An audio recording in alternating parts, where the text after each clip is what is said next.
What is up? It has been a little while. First month of med school, getting adjusted, hybrid water launching in about 2 weeks, dabbling in some Ironman training, so got a lot going on. Need to be better about recording these videos, these raw conversations. But it's about 1 a.m. on Tuesday, August 26th. Can't sleep because just got this idea to talk to you about something that has been on my mind. Obviously, I can't speak too much on medical school since it's only been a month, but there's a couple of analogies. Obviously, you know the one of drinking from a fire hose. One that I've seen a couple of times that I think is a better representation is trying to eat 10 pancakes every single day. Obviously, you like pancakes, but doing that every single day, it adds up. And maybe one day you only eat 5 pancakes, but the next day you have to eat 15 if you want to stay on top of things. And easier said than done.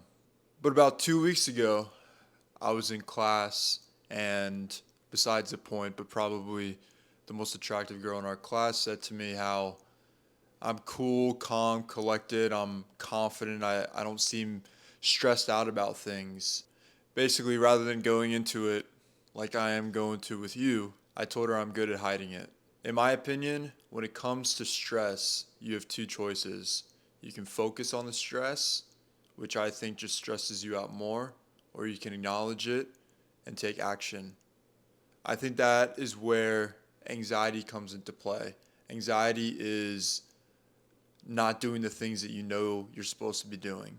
All of it comes down to taking action.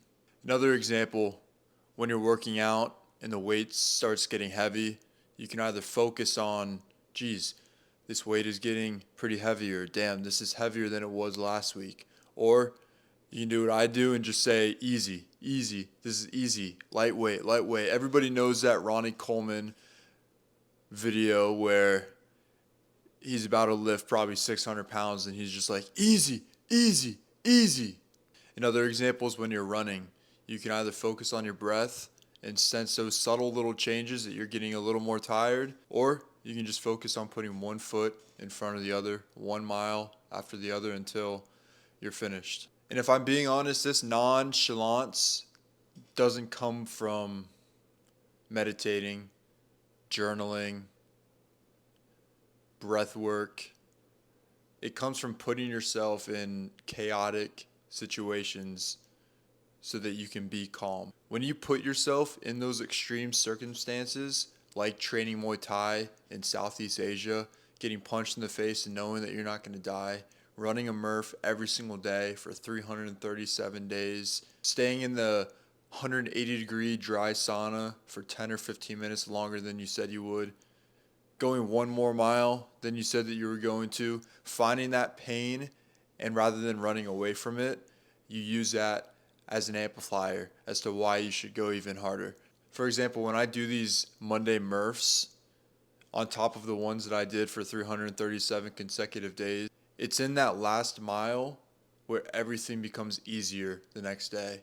You have a choice where you can either use that last mile to just coast and cool down and save yourself, or you can use that as an opportunity to try and get your second mile to be faster than your first. Now, I'm not saying going and training Muay Thai, spending time in the sauna, doing extreme physical activities is going to prepare you for medical school or any other mental endeavors, but my point is that putting yourself in those extreme circumstances make things like this feel easier. Because 99% of people are not going out of their comfort zones. 99% of people are doing what they want to do on a daily basis, what makes them not have to go that extra step to achieve something that they otherwise wouldn't achieve. It's those little things that I think separate somebody from being average and somebody from being elite. And by no means, this is my fifth or sixth video. By no means am I elite, but I think I'm doing the things to get there at 26 years old, that hopefully when this channel is 9 or 10 years old and I'm 35 and I'm a doctor and hopefully an Iron Man and my business is successful, I can look back on these conversations at 1 a.m. on a Tuesday and know that I was headed down the right path. And I trust that if you're watching this, so are you. So when life gives you lemons, make the best damn lemonade.